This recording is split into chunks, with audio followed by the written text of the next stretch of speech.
Hey, my name is Ischia and I'm president of the Market Society. Now, as the holidays slowly approach, I can honestly think of no better way to end the academic term than with this highly anticipated event. And the number of people here today is truly testament to the caliber of the speaker and the influence he has on economics today. We are, of course, delighted to have with us Martin Wolf CBE. Perhaps best known as the chief economics commentator of the Financial Times, his columns are read and followed by many. Martin Wolf was educated in Oxford, where he initially studied classics before choosing to study PPE. He also completed his master's in economics at the university. He joined the World Bank in the early 1970s and became a senior economist there only 3 years later, before leaving in 1981. And he then joined the Financial Times in 1987 and is now widely regarded as, and I quote Larry Summers here, the world's most preeminent financial journalist. Now, the event today is centered around the impact of the crisis of 2008 on the world economy and how it has changed the landscape and its prospects. No doubt, the crisis has ultimately affected our attitude towards economic policy and tools with the return of Keynesian economics and the current period of loose monetary policy in the Western world. And we ask a number of questions here. What is the role of emerging economies in the future? And will there be a shift in the balance of power? How are the debt crises of the Western world affecting the ability of countries involved to establish a recovery and a return to pre-2008 trends? And I quote your column from today, will the future be sluggish? And these are all questions which perhaps have no definite answer. But I am extremely delighted to be able to welcome Martin Wolf today to help us understand more about this highly interesting topic. In terms of the structure of the event, we will first have a presentation which will last approximately 45 minutes, after which we'll open the floor to a Q&A. So without further ado, I'd like to hand you over to Martin Wolf.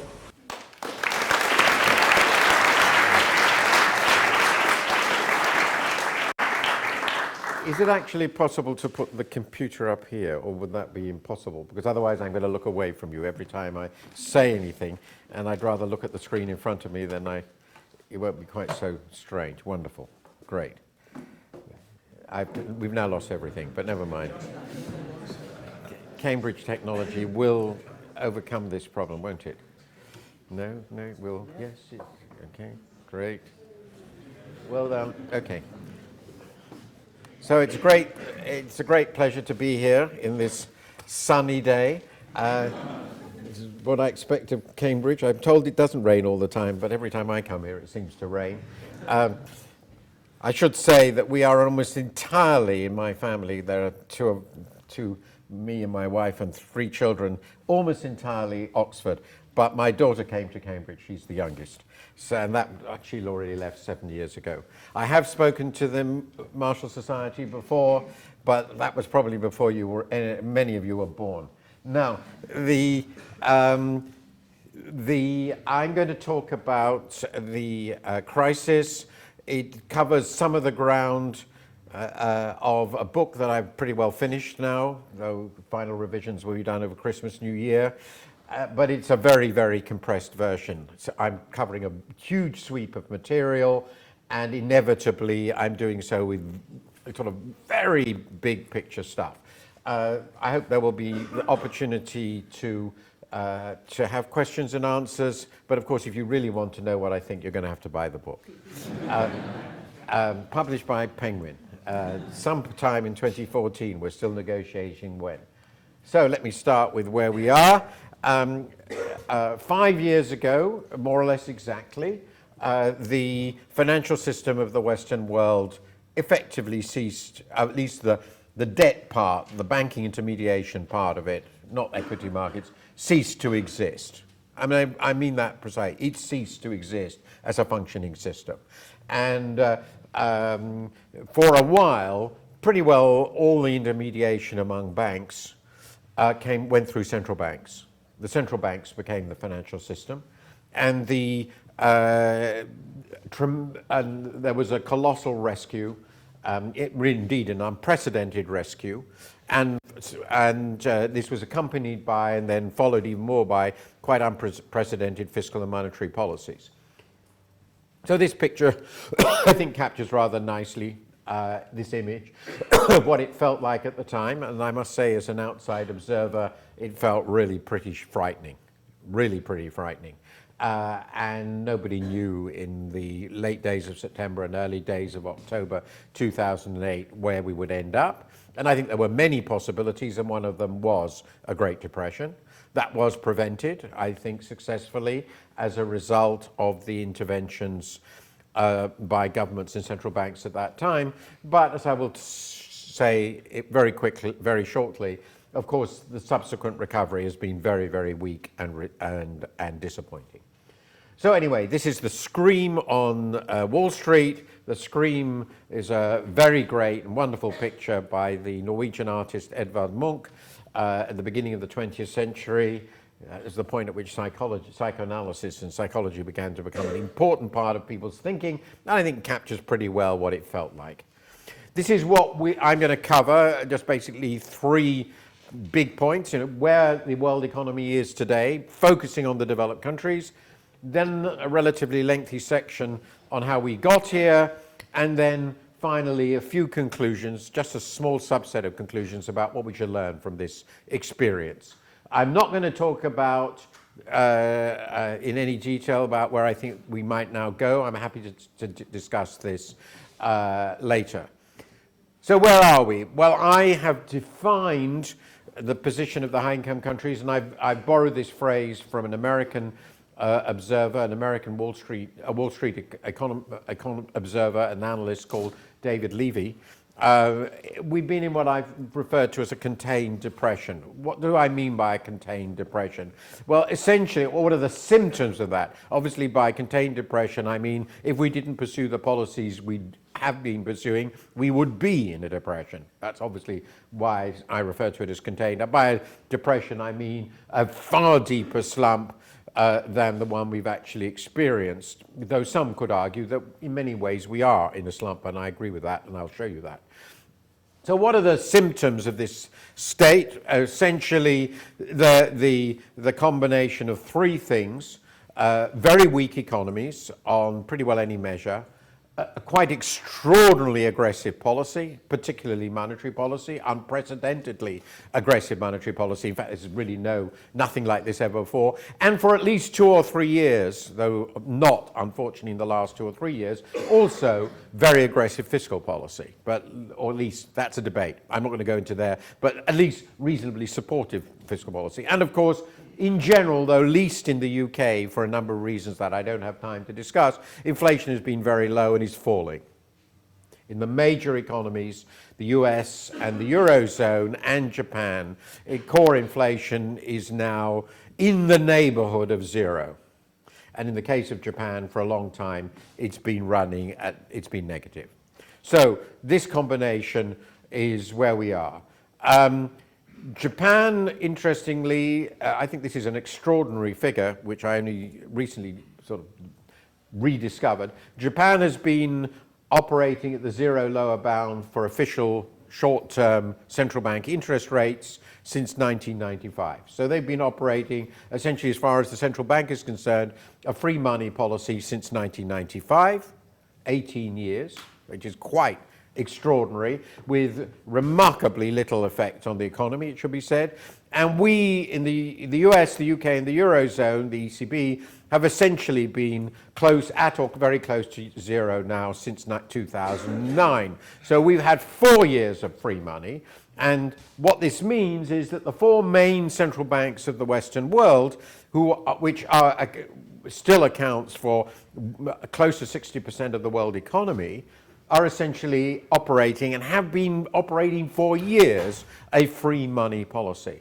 And I can assure you this is not what most economists, or indeed any economist, thought likely 20 years ago. This is an extraordinary set of events, and the question is how much longer will it last? Now, just in terms of what the crisis has meant, this just shows a point they already made, but underlines this, the extreme shifts in relative economic size that have occurred since the crisis started. So these show the change in GDP. This is gross GDP, not GDP, just between 2007 and 2013. And you can see The Chinese economy has expanded by nearly 70%, developing Asia by 55%, India by more than 40%. And down at the bottom, I think I've got a pointer, you've got the UK, the Eurozone, we're very similar, all advanced countries together, the United States, and then the world. So basically, the developed world has been completely, or as near completely stagnant as you can possibly imagine for the last 5 years. That's what it feels like. It's a deep recession, while the emerging world has exploded in size. Now, here I'm going to look a little bit more closely at as I said, this section is about where we are,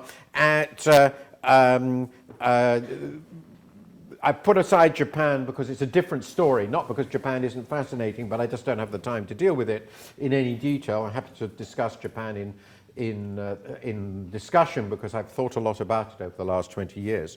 But this shows the US, Germany, France, UK, Italy, and the Eurozone as a whole. It shows quarterly GDP, and the starting point is the first quarter of 2008, which was the pre-crisis peak for all these economies except the US. The US peak was actually in the second quarter of 2008, but for consistency, I put them all to first quarter of 2008.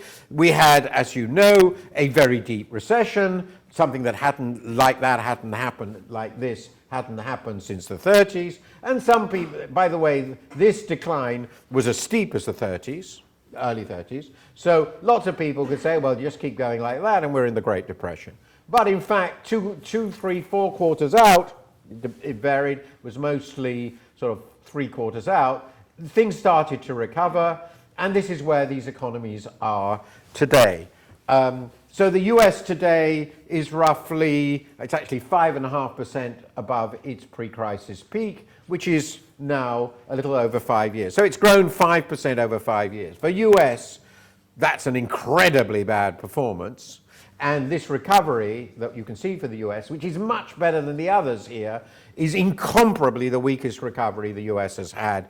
Actually, it's worse in recovery terms than the Great Depression, but the Great Depression was much, much deeper. Germany is the least bad of the European countries, but you can see in recent years, as the Eurozone crisis got worse, it's basically been stagnant or very near stagnant. The same is pretty well true of France. In fact, France really has been stagnant. This is the Eurozone as a whole, which has gone absolutely nowhere now for 2.5 years. Dip, very weak recovery now. UK has finally caught up with the Eurozone, and the Eurozone and UK are both still well below their pre-crisis peak. So we haven't even recovered to our pre-crisis peak. And then we've finally got, I've put this country in because it's important, Italy, which has really been hit by the crisis. So it's been hit first by the initial crisis and then by the Eurozone crisis, and its economy is now 9% smaller than before the crisis hit. So this is, by any standards, a really grim aggregate economic performance. There's nothing like this in the whole post-war period. That's absolutely nothing like this, with a very weak recovery. And in the European countries' cases, until really very recently for the UK, there has been nothing, but it seemed to be quite stagnant. Now, so what I've done here, just to give you some sense of this, what happened, and it fits in with my column today, and I'll do this for the US, the Eurozone, and the UK separately, is I've just put up here what happened to actual GDP for the US starting in 1980. This is constant price, that's the red line. And I put here the blue line, what the fitted exponential trend, very, very simple-minded, to the fourth quarter of 2007, so that's about here. And you can see that actually this fitted trend fitted pretty well to the economy until the crisis hit. There was actually a short period when it went above trend. That was the stock market bubble of the late 1990s. There was no sign, as I've stressed this morning, and as Larry Summers stressed last week in Washington, of any real overheating before the crisis hit. There was no aggregate overheating. Then there was this big recession and this very weak recovery. And what I've done here in this green line, which you can read off the right-hand scale, is show the deviation from this blue line trend. What would have happened if the trend had continued? So this proportional deviation as a percentage of the blue line, the trend. And by the it's actually the second quarter of 2013. It's not clear, I haven't got the third quarter in, but it doesn't make much difference. The US economy was 15% smaller, 1/6 smaller than would have happened if the trend had continued, and which happens to have been what everybody expected. I mean, there is no doubt, you look at all the forecasts for the fiscal revenue and everything, the OECD, the IMF, the US government, everybody thought this was the trend. And they were completely wrong. We've ended up in a completely different place, and we have cumulatively, in the US case, sunk further and further behind. The growth continues to be slower than that trend, pre-crisis trend. So we seem to be in a different world. We seem to be in a fundamentally different trend. This is the same thing for the Eurozone. Eurozone official GDP figures are only put together from 95, and I didn't have the time to construct my own. It obviously could be done. The growth trend was much slower for the Eurozone up to this period. You can see this from roughly from the shape of the line. It's again exponential, and this is what has actually happened to the Eurozone. And the deviation now is 13% of GDP. And again, it's interesting, the deviation for the Eurozone went in two periods. First, the crisis, and then the Eurozone crisis. These are two separate events with a little bit of a false dawn in between. And this is our own country, which has a bigger negative deviation than either the US or Eurozone. It's now close to 20%. It's actually about 18% below the pre-crisis trend. This is, again, there's no sign here any more than there was in the Eurozone, the same thing, of any real overheating in this period. Nobody thought there was massive overheating. There wasn't much inflation. The growth was basically on trend, very close to trend, by the way. This is the Lawson boom, and then the recession in the early 90s, which hugged pretty close to this line. And now we're again in somewhere completely and utterly different. Our economy has essentially not been growing until very, very recently. And by the way, though, we're very excited by the growth of the last couple of quarters. That growth rate is no higher than the growth rate was before the crisis. And so even if we keep this up, we will have lost 18% of GDP in perpetuity. If we now continue to grow as fast as we've done in the last two quarters, we will have lost 18% of GDP relative previous expectations in perpetuity. And at a reasonable interest rate, that we can debate what the right interest rate is, that amounts to about 6 times GDP. Permanent loss. So this is, again, a very different world from the one we expected to be in. Now, here I've just sort of give you some idea of what these central bank rates have looked like. So this is where the rates were back in 1999. There's Japan, of course. I remember this farcical moment. I had a huge discussion with BOJ people back in the early 2000s where they decided, really, we must start tightening monetary policy. It's completely unreasonable. So they put it up to, I think, 1/4 of a percentage point and promptly had to drop it down again. And again, they tried this in the later 2000s and dropped it down again. And basically, the Bank of Japan has been offering free money indefinitely. And we joined them dramatically after the financial crisis hit. So those were the rates of interest before the crisis hit. And you can see the US slashed rates like crazy in an unprecedented way. The British did it when they started. They started later, very, very quickly. The ECB really fought hard against it, tried to stop it at 1%. In late 2011, they actually raised rates. This was one of the most ludicrous episodes in monetary history, in my view.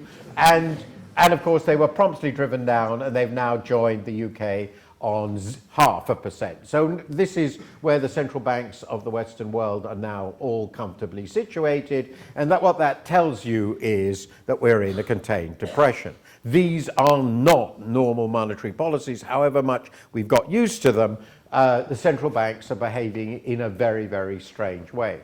Now, there are many ways of indicating that these policies are not working very effectively. credit growth. I've got other charts on credit growth and so forth, but I'm just going to do something very simple. I'm not trying to defend money supply as the measure of anything very important, just an indication of whether the central banks are getting what they want, which is a growth of credit, which is the main determinant of the growth of the measured money supply.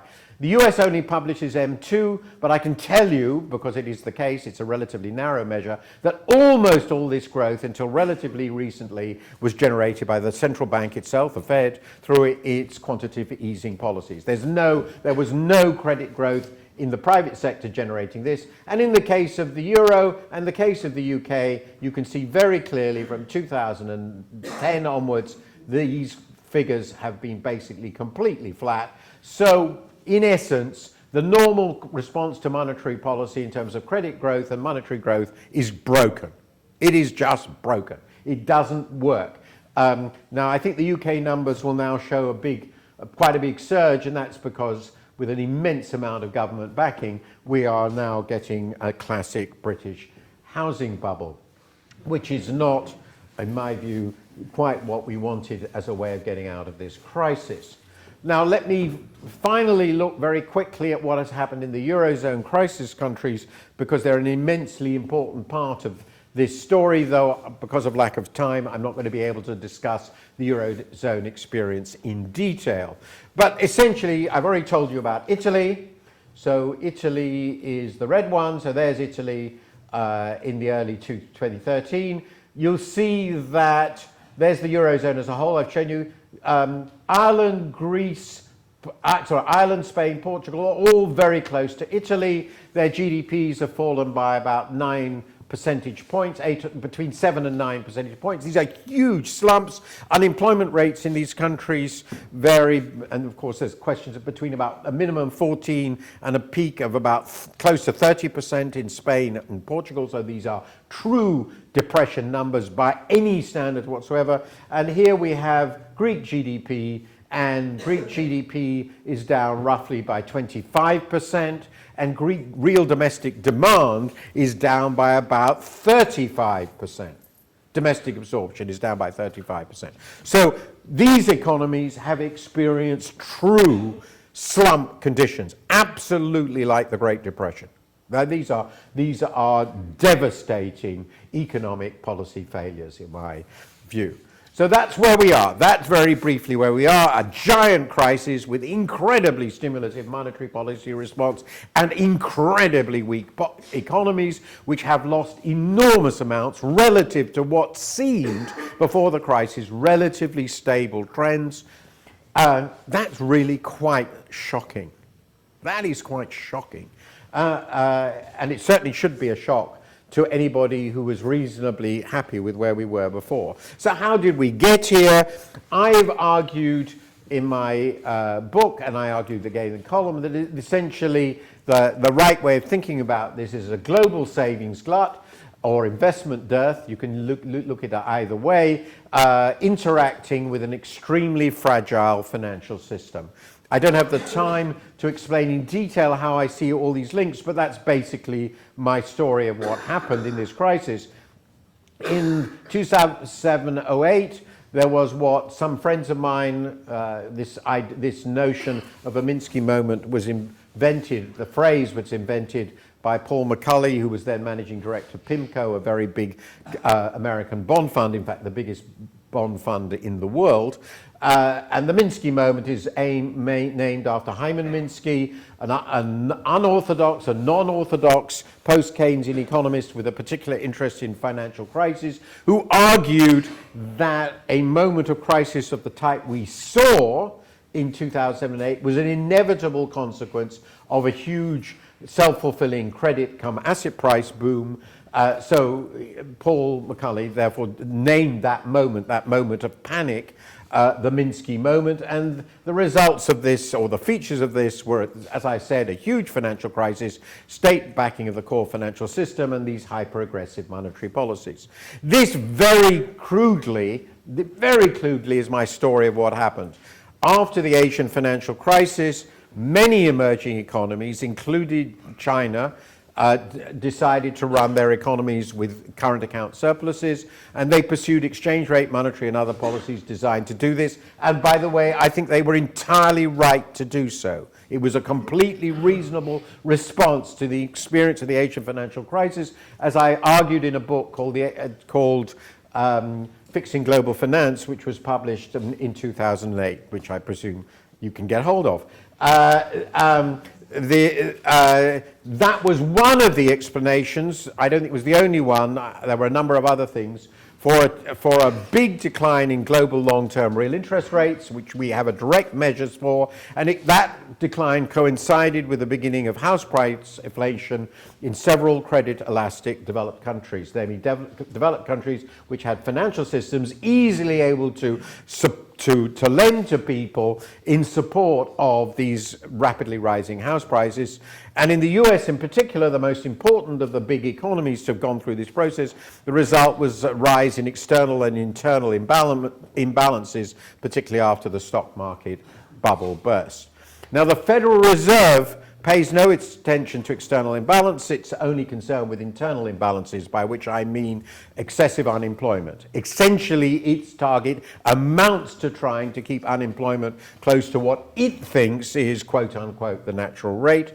And its view is that if it doesn't do so, it's going to get deflationary pressure, and it's clearly told it mustn't allow deflation, and by the way, it mustn't allow high unemployment. It has dual objectives. So it is concerned with internal imbalances, those are its objectives, and what happens to the external side really doesn't matter, because everybody in the world will end up holding dollars happily. That's the basic Fed view, and the Fed has always been right in that and continued to be in the crisis. So the Fed pursued extremely aggressive monetary policies in the early 2000s, and these further supported credit expansion, house price inflation, and spilled over into the rest of the world.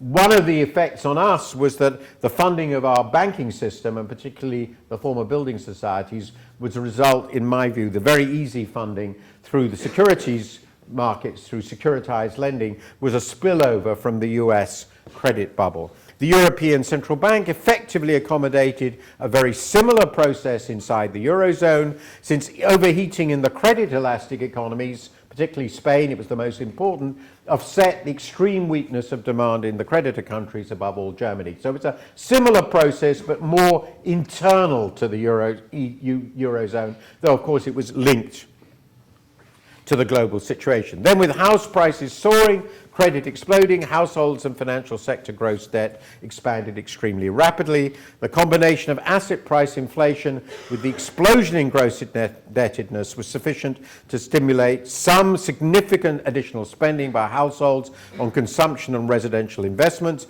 That delivered the internal balance that I've talked about, the full employment they wanted, but at the price of huge external imbalances, namely huge current account deficits. And of course, because of this massive expansion in balance sheets, gross debt, the financial sector itself expanded massively, since it's always on the other side of those debts. The debts go through the financial sector. As it also succeeded in developing what many investors then wanted, high yielding, notionally AAA assets, because real interest rates on safe government bonds were extraordinarily low, much too low for many investors, particularly pension investors in the US.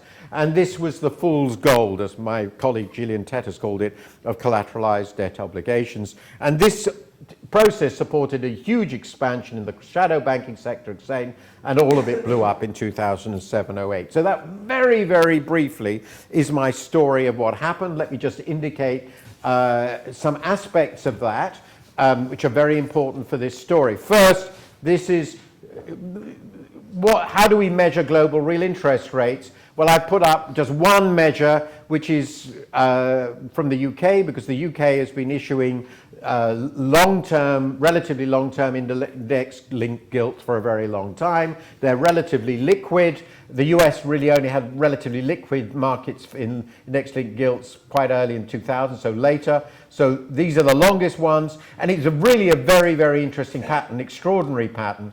Before the financial crisis in Asia, which was just about here, the real interest rate on UK gilts was very close to 4%, and it had been like that since the mid-1980s. It collapsed during the Asian financial crisis to close to 2%. This is a massive decline and never went back up again until the financial crisis, when it ended up at negative, hugely negative rates. It's now recovering, but we actually moved in the financial crisis to hugely negative long-term real interest rates, which is a really remarkable phenomenon. And interestingly, the big house price rises in real terms in the US, the UK and Spain, I put the three most important cases, began pretty well as that real interest rate collapse. So I think there's a very powerful connection here, and you can see at least the theory. These prices then went on up till the middle of the 2000s in the case of the US and Spain. They clearly overbuilt, overborrowed. This then led to an excess capacity condition, and when the crisis hit, their prices went down. We didn't build. We had a relatively small correction. This is where we are now, and we're probably going up here. So we actually, in our case, it ended up as a permanent rise because we didn't adjust capacity at all. This is what happened to the global capital flows, which I've talked about. At the time of the Asian financial crisis, the world current accounts were pretty well balanced. By 2006, these net flows across major regions had increased roughly 7 times relative to the world economy. And we had, it's very, very interesting pattern, I think. We had essentially 3 major surplus regions of the world based on net capital exporters: the oil exporters, which had shot up with the oil price, the Germany and Japan, the 2 big industrialized countries with structural current account surpluses, and finally China and emerging Asia. This is mostly China. So these were the countries exporting savings, and the 2 regions that were importing savings, fascinatingly, were the US, which is far and away the biggest importer, and what I've called here peripheral Europe. And peripheral Europe was West Europe. We're part of West Europe, Southern Europe, and Central and Eastern Europe. And the things that the US and peripheral Europe have in common is that every single country went into crisis. Every single country in those 2 blocks ended up in massive internal financial crisis. This has then led to a modest correction of these imbalances, but they're still very large, and they're still going to create, in my view, significant problems for the future. An important component of those capital outflows from the developing world, namely the oil exporters and East Asia, was this massive accumulation of foreign currency reserves from close to a little under 2 trillion to about 11 trillion today. That's a stupendous investment by the emerging countries, mainly the oil exporters, and China above all. China is here, in the liabilities of Western governments, above all the governments of the United States. I regard this as probably the most wasteful capital flow on a large scale in the history of humanity, because they put $11 trillion of their people's money into liabilities on which, without the slightest doubt, the US is going to default. Now, and I've made this argument to the Chinese authorities and others many, many times. We're not talking small beer. Chinese reserves are now over $3 trillion, well over $3 trillion. So it's about $2,500 for each Chinese man, woman, and child. And we are talking, many of these are really quite poor people. So $2,500 per person is a lot of money. This is an immense capital outflow. The real return on this is, of course, decidedly negative. Decidedly negative. I just wanted to put up this one chart because it indicates why we wasted so much of this capital inflow. So here I've shown the US case. We could do this for other countries, but the US is the most important. This shows the so-called financial balances of the US business sector. They're really important. So this is gross business investment, the yellow line, and this is gross business saving, which essentially is retained earnings.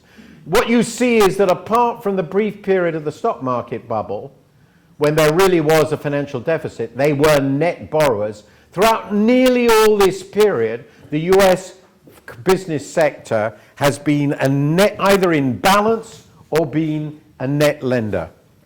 And what does that mean? What it means is that corporations, and the same was true in the UK, the same was true in Japan, the same was true in Germany, corporations didn't need these savings that were flowing across the world. They didn't want them. They had no use for them. They were in fact contributing to world savings far more than they were borrowing it. So somebody else had to borrow them. And the somebody else's turned out to be households, often very poor households, and of course governments. So that's why in the end these huge capital flows were wasted. This shows what happened beforehand to US gross indebtedness, and essentially you see the enormous rise of gross debt in the US economy, particularly in the 90s, peaking at the time of the crisis. Since then it's been coming down, and you can see there are essentially two sectors whose leverage massively expanded over this period: households, which is then contracting sharply, and the financial sector, which is the blue one.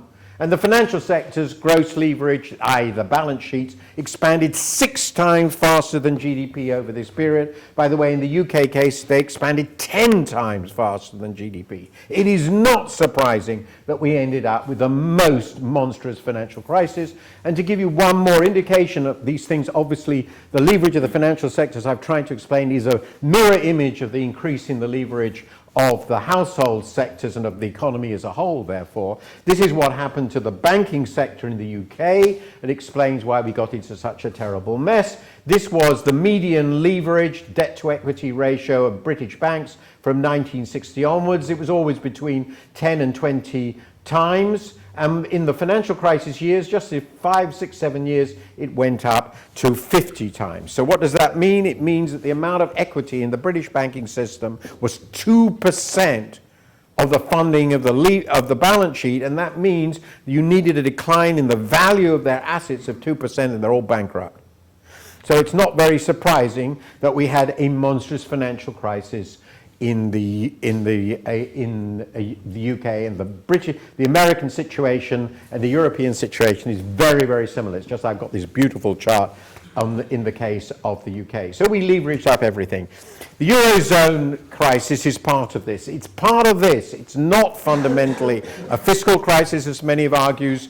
The fiscal crisis is more a symptom of the financial crisis, in my view, than a cause of that crisis. The crisis has largely been the result of huge divergences in competitiveness accumulated in the year of excess because of the capital flows across the region, creating huge booms in the capital receiving countries.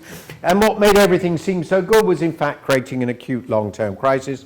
External imbalances, in other words, again, just as with the other countries, played a far bigger role than fiscal imbalance, and it mattered much less whether private or public sectors were being financed than how big the external finance was. And just to indicate this, what I've done, it is very, very simple. I've taken average current account balances, which of course average net capital flows, they're just the mirror image of each other, for the major Eurozone countries between 2000 and 2008. And on the right-hand side, you see the countries that were large borrowers.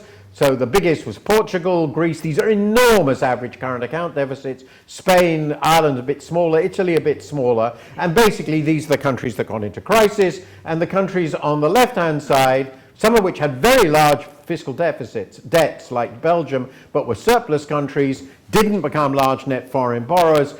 They avoided the crisis. The crisis was essentially, again, a balance of payments crisis. When the crisis hit, however, and it did hit very badly, these countries, as I've already shown you, went into giant recessions. These giant recessions devastated the public finances, as they tend to do. They collapsed revenue, they forced governments to spend more on unemployment benefits and so forth. And so after the crisis hit, debt ratios really exploded, at least in Italy, which was very disciplined, but massively in Portugal and Greece. And Spain and Ireland are truly remarkable, remarkable stories, because before the financial crisis hit, these countries had very, very little net public debt. Spain had net public debt was 20% of GDP, which, by the way, was roughly 40% of the level of Germany and France, so much less public debt. In the case of Ireland, it had 11% of GDP net public debt, which is almost nothing.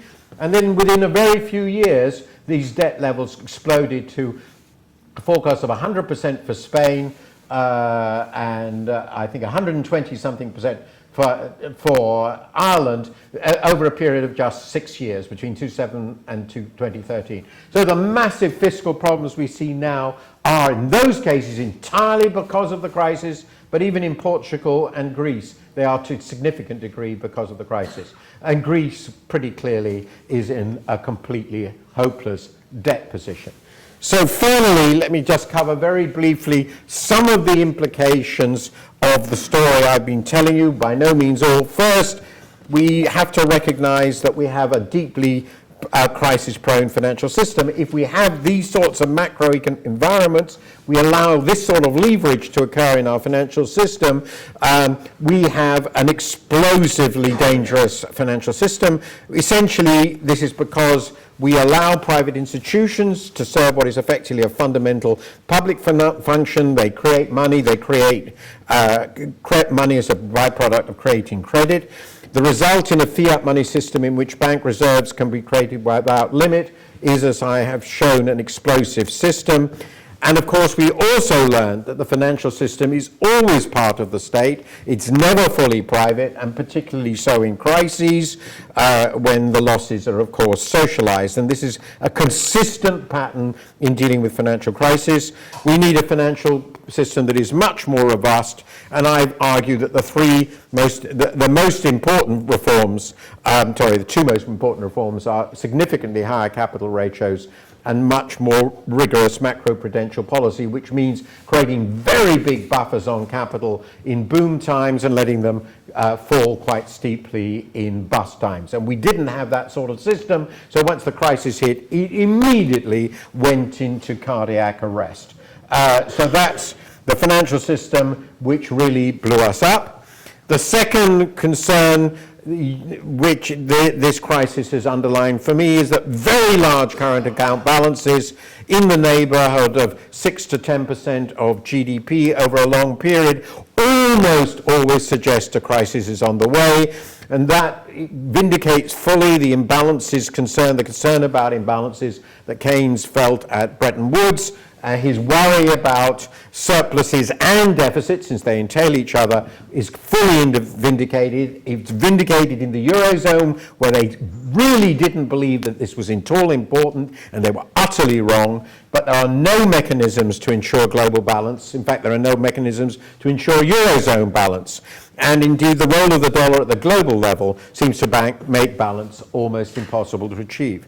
The third concern which I think we should learn from this is, just to put this down as a marker, I haven't discussed it at length, but it's part of my column today, is that it is possible that this very long period we're seeing incredibly aggressive monetary policies with very weak growth and very weak investment growth and cumulative declines relative to pre-crisis trends, is that actually we're moving into a period of secular stagnation with slowing trend productivity growth, deteriorating demographics, the debt overhangs from the crisis, and financial repression. So some of this, the last two, are really the result of the crisis, but the first two could possibly have been causal in the sense that these huge booms, the credit booms we got were concealing the decline in underlying trend conditions which was already in place before the crisis. The fourth issue is that clearly we are moving, and I've shown you this in that first chart on the changes in the relative weight in the world economy, that we are in a period of massive transition in global economic power, and that makes it more complex to manage crises, because obviously the economic and political weight of the West has declined dramatically. And that's one of the reasons we moved from the G7 to the G20 in the crisis, the G20 including the emerging countries, but the G20 has not surprisingly, being a much bigger body, turned out to be very difficult to organize and make work well. We are effectively in another period of transition between hegemonic powers, as we were in the 1920s and 30s when it was a shift from the UK to the US. And of course, the relationship between the US and China is likely to be far more difficult and prickly than that between the US and the UK. And it's not clear to me yet at least for the next 10, 15, 20 years, that China is going to be able or willing to be the hegemon of a global market economy. And there's a really big question about what role in the global system China will want to play. And finally, the Eurozone, I think of this as a bad marriage. They created a monetary union, a monetary marriage, which is unbreakable almost, between incredibly divergent and different economies. The first 10 years, which I think of as the honeymoon, was a wonderful period in which, as a result, they ended up with incredible imbalances. But divorce, breakup, is incredibly costly, and the question is, can the Eurozone turn this into a good marriage? And for that to happen, four very big things have to happen, and they've hardly started. First of all, there's going to have to be debt restructuring. A number of countries clearly have more debt than they're likely to be able to manage, both private and public debt, given their very poor growth prospects. They need enough financing to keep their economies going. That has been supplied by the European Central Bank, but insufficiently, and the result is these incredibly deep recessions that we are seeing, these incredibly deep slumps with incredibly high unemployment. And my view is that having a situation for many, many years in which the European project is identified with mass unemployment is a disaster for the project. People are much too complacent about the implications. The third need is adjustment. They need symmetrical adjustment of income and spending across the Eurozone, and that's not happening. What is happening is huge depressions in the periphery, but no expansion in demand in the core, and that's why the Eurozone as a whole is completely stagnant and has basically stopped growing. And finally, they need fundamental reforms, a properly working federal banking union, which is going to require some minimal fiscal support at the center, and they're very, very far from agreeing this. What I want you to leave this is that we are in a really strange place. It is not at all the place people expected us to be in 10 years ago. It's been an enormous crisis, and we're still in the post-crisis environment, and we are very clearly not out of it. We are likely to be in this sort of state for a very long time. Nobody knows how long, and it's not at all clear that when we do really recover, that it's going to look at all like it did before the crisis began. We are really ended up in a different world from the one one expected. I recently gave a lecture, the Wincott Foundation lecture, which explores that in much greater detail for the UK. You can find it on the Wincott site, and it will explore my views on that.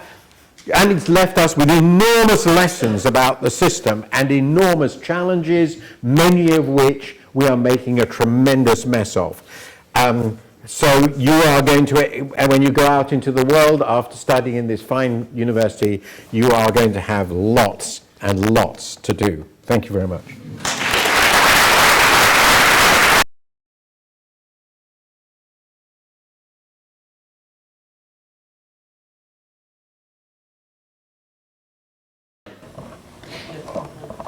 So one of the big differences between this recession and previous recessions is, as you pointed out earlier, we've got a massive amount of stagnation because you can't get the restructure on the scene because of the low interest rates and because of changes in bank behaviour. This leaves two questions open for policy. The first is that given these interest rates have been cut, how do we try and restructure the economy? And the second instrument is, in a different recession, do we undergo the same monetary policy, or how do we react in the beginning? So I wanted to find out your opinion. I think what you refer to as essentially it's the zombie question is a very, very interesting question. But let me just go back on one point, because I think there's a deeper point here. I don't want to go back into the whole nature of pre-war crises, pre-Second World War crises, but this is different from all other post-war crises in the developed world, except the Japanese crisis, which was like this. And what do I mean by this? The basic macroeconomic policy problem of the developed world from the end of the Second World War till, again, with the exception of Japan, which got there earlier, until the early 2000s, was a tendency of the economy to overheat and generate inflation. So the general problem was the problem of policy problem was the problem of restraint. And every so often, the restraint didn't work, and I won't go into all the reasons why it didn't, and governments ended up with more inflation than they wanted. I'm not going to discuss whether they were right, but more inflation than they wanted. They had booms. This happened to the UK, it happened to all the US, everywhere. So what they then did is they tightened monetary policy, so interest rates went up, because that's how you dealt with that. That created a recession. In the recession, lots of companies went bust, but since the basic engine of the economy tended to be towards overheating, very simply, that wasn't a huge problem, obviously very painful, because what tended to happen is when you stopped those policies, reversed them because inflation had gone down, the economy tended to expand very quickly. There were variants on that. I'm not saying this is true of all recessions at all times, but by recent standards, all the post-war recessions, and there were many, some bigger, some smaller, the tendency was for the economy to recover really quite quickly. In the US case, for example, after it's the most important economy, it was quite normal in the post-crisis or the post-tightening recovery for the economy to grow 6% a year for some years. It was a huge recovery. So in that condition, obviously, as you rightly say, when you tighten monetary policy, you kill off a lot of firms, and there was probably some value to that. Though I think in some cases it was a disaster. The most obvious disaster, in my view, from this point of view, was the excess destruction of the manufacturing sector of the UK in the early 1980s. We clearly destroyed much more of it than we needed to, and it was a mistake, big mistake. You could say it's more than a mistake, you could say it's a crime, but anyway, it was a big mistake. But that was a very exceptional event in the scale among these crises. Now this time it's totally different. Our problem before the crisis was actually trying to sustain demand. We didn't have anything that looked, all the standard measures, unemployment, inflation, we didn't see signs of huge overheating. Now, obviously, a lot of that had to do with these global conditions I've talked about, and a lot of that I haven't discussed. But actually, when you think about monetary policy in the US or Europe or in the UK up to the crisis, the remarkable thing is even that was mostly pretty expansionary. They were trying to get the economy to grow, which is one of the reasons that it seems plausible that we're already running into difficulties in the early 2000s, and I think that's probably linked to the whole globalization story. Anyway, so that was relatively weak, but the way we got it to happen, as I've told you, is by creating these huge debt bubbles. I've sort of shortchanged the analysis of the links, but essentially we created these huge debt bubbles. So they then burst, right? They burst all on their own. I mean, it was not because anybody tightened monetary policy. They burst because ultimately the asset prices on which they were hinged, the collateral, collapsed in value. And that destroyed the solvency of the banking system, and then you got this brought us a collapse, and this brought us back to the pre-Second World War crisis. In those conditions, your problem is that the economy is going to become much too weak. The real fear is depression, deflation, slump. So you go to the zero bound as quickly as you possibly can, and that's where we are. And that's because, again, you don't get any real recovery after such a crisis. There's nothing to create a real recovery in such a crisis because the economy collapsed all on its own. It wasn't pulled down by government policy. It collapsed on its own. So the byproduct effect of this is that you don't kill off lots of companies, but you don't really want to kill off lots of companies. You've already got an incredibly weak economy. You don't know whether they're really zombies because the opportunity cost of capital is now close to zero. They may be. We see no sign in any of our economies of huge numbers of people coming forward with new business ideas. Now, it's true, you do want to get the financial system operating again, so you put a lot of support in, a lot of capital into the financial system. They've done that in the US. The US banks are reasonably healthy. They're not lending like crazy because they're not finding the investment opportunities, which I wrote about this year. So I think one can't get that excited about the zombies because it's not as if they're sitting on resources that somebody else seems to be wanting to bid away like crazy. If they did want to bid those resources away like crazy, in the US at least, and maybe increasingly in the UK, the banks could lend to them. They would then expand. They can expand the balance sheet. That's clearly what governments want to do. They'll bid away the land buildings that these people are sitting on. They'll go up in price. They'll go bankrupt. They're going bankrupt in a little different way because of the rising prices, particularly of their buildings, their their labour because the wages will rise. So I think the basic mechanism can still work without killing off the quote-unquote zombies. But if we do kill off all the zombies, we're just going to make the depressions much worse, and we'll look like Italy or Spain, which doesn't seem to me very sensible. So the crucial thing to understand is, because this is a completely different sort of crisis and recession from anything we've experienced since the war, the mechanisms through which we get into recovery and the pace at which we do so are completely different and much slower. And the evidence is that they're going to be very slow. Japan is more or less, plus ou moins, in the same sort of situation now it was 20 years ago. I do think we could make it quicker, but I don't have the time to go through all that now because I've already answered your question at much too much length. But I think the zombie thing is over-exaggerated. I must write a column about this. But it's not a stupid concern. But the question is, you've got to understand what it is policymakers have to do in this situation. And I've taken the view absolutely consistently that what the Austrian economists call the liquidation approach is morally wrong and cannot be used in a contemporary Western democracy. So that's not the way we're going to go, except in the Eurozone economies where they are liquidating, and by God, they're not getting much of a bounce back. And then one more afterwards. We can keep going for until 20 past. I was interested to notice that on your graph of the central bank interest rates, that the 2 points at which Japan raised the interest rate were sort of foreshadowing the dot-com bubble and the financial crisis. When you spoke to them, did they tell you that they spotted something? I think it tended to be, they tended to do this because they thought the economy was recovering, and the reason they thought the economy was recovering is their exports were booming, and that's because other countries were in bubble territory. So they then decided Japan is recovering because net exports have tended to drive Japan, actually for a very long time, but particularly in the their bubble collapse period. So the result is they tended to get a little bit more optimistic when the world economy looked really strong, like around the dot-com bubble period and the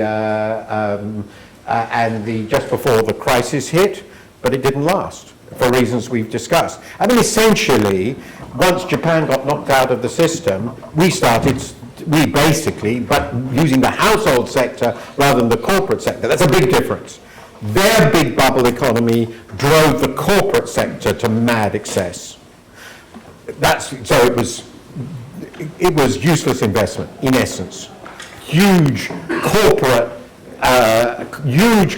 property investment was the core of the bubble economy in the late 80s in Japan. In our case, it was useless household investment. So because the corporate sector didn't borrow, we never got the corporate sector going, except in the commercial property sector, which was similar, but not, thank God, on the same scale. But essentially, they've been in this problem for 20 years, and we've been in this problem for 5 years, and what we've got to hope is we don't have another 15.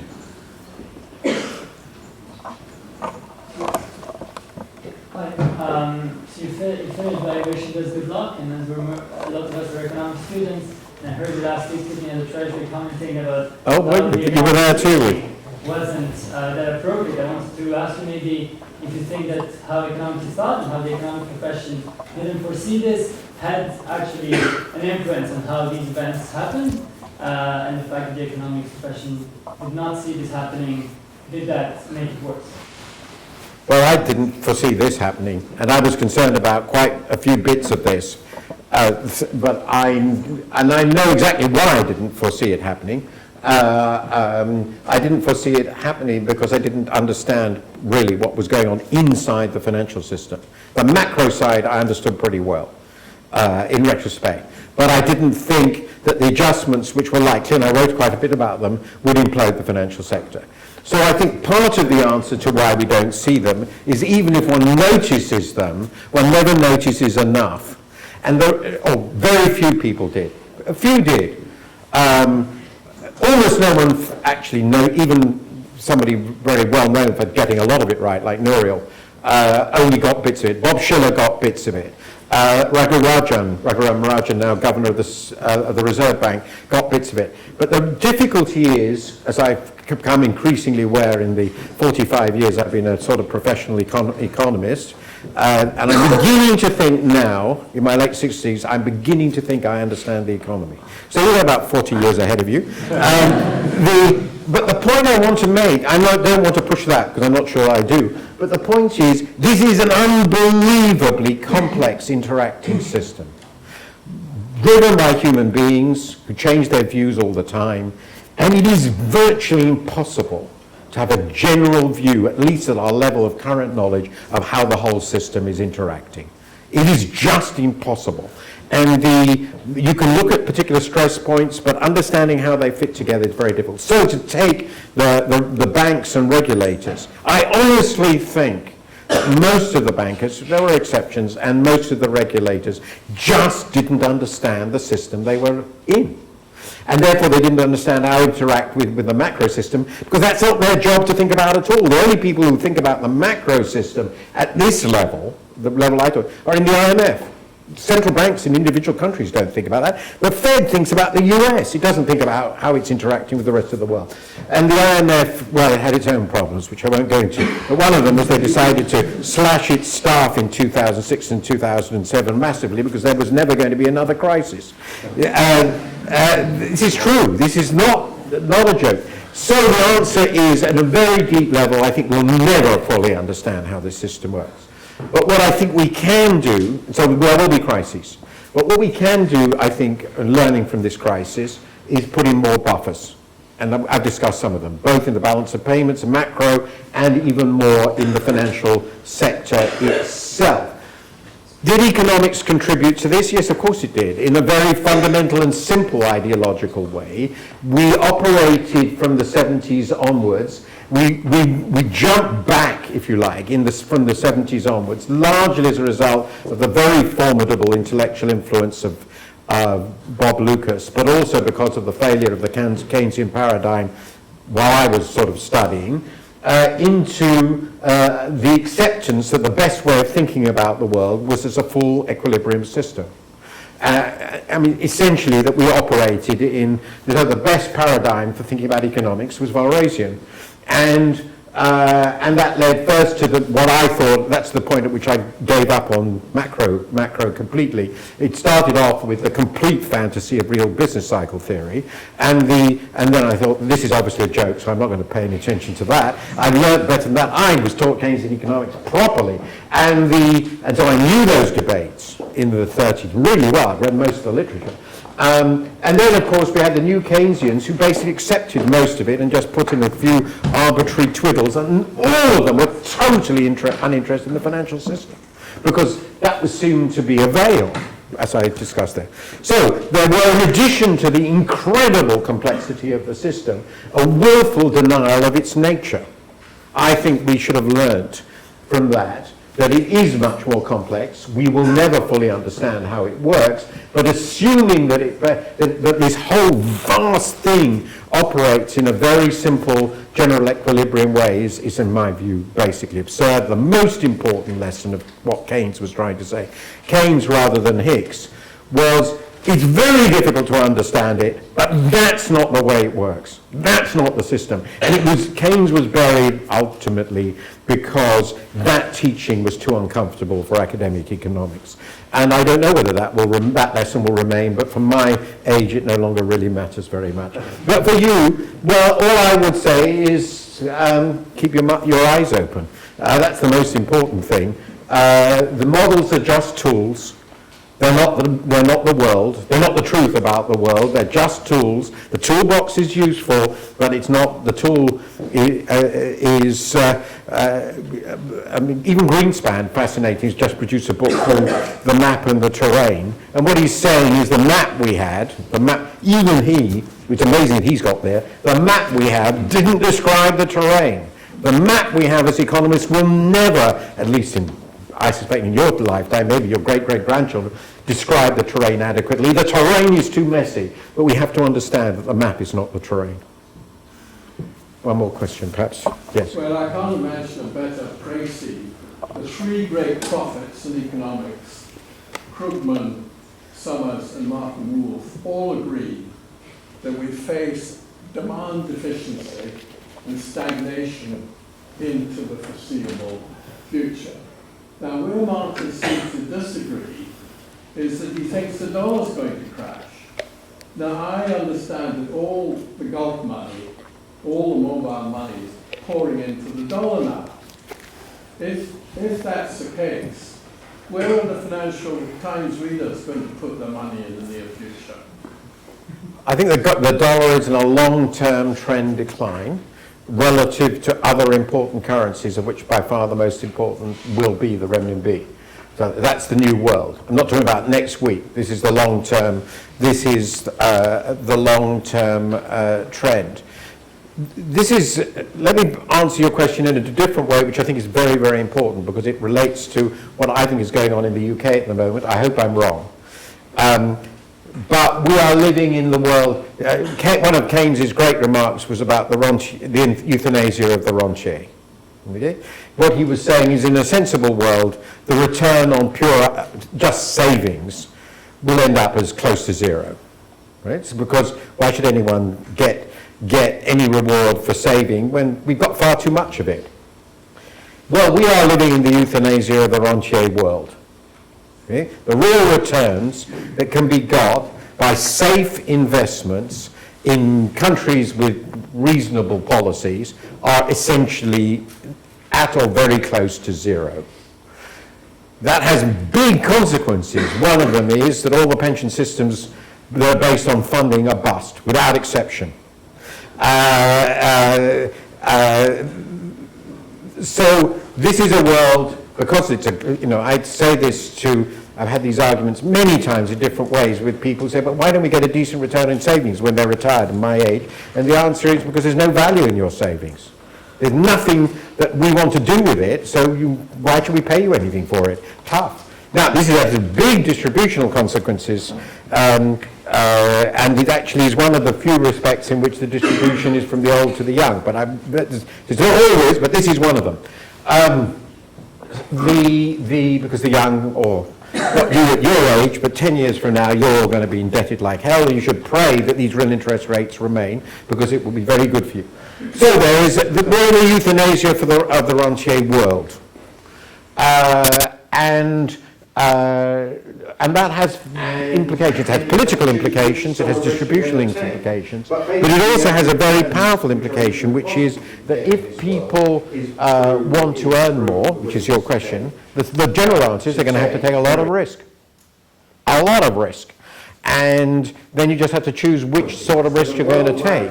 But basically the only returns which are reasonably positive you can get in this world is through the willingness to take very substantial risk. Now the problem for government is that a world like this is essentially, as I've said, a contained depression world. And by and large, you don't get elected in contained depression worlds.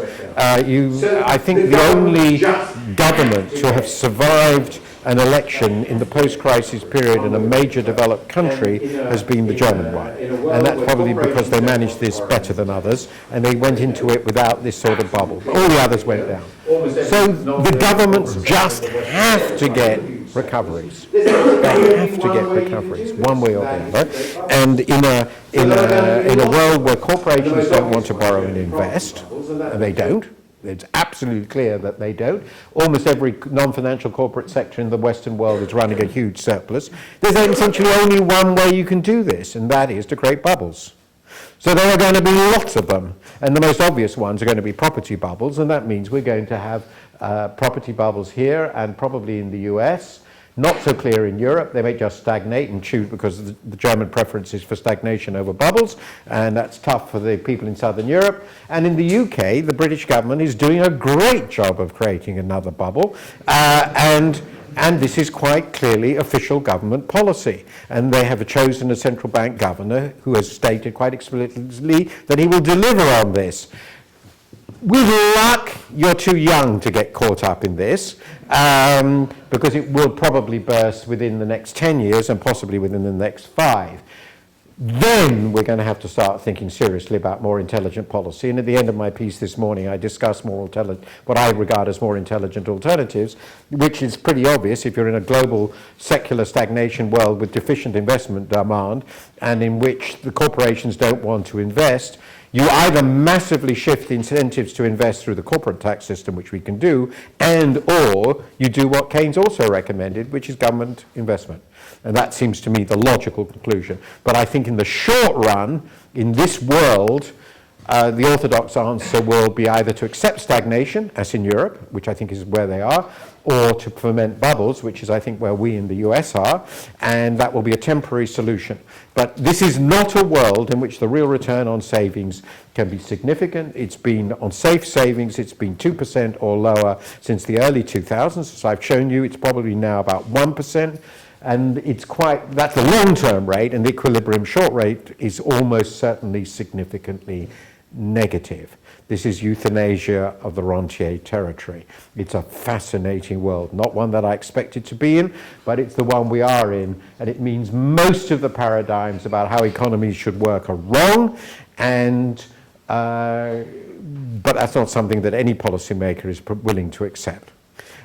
Except one of two of my friends, as you indicated. I think I'm going to have to run away now, but I very much enjoyed talking to you. Thank you.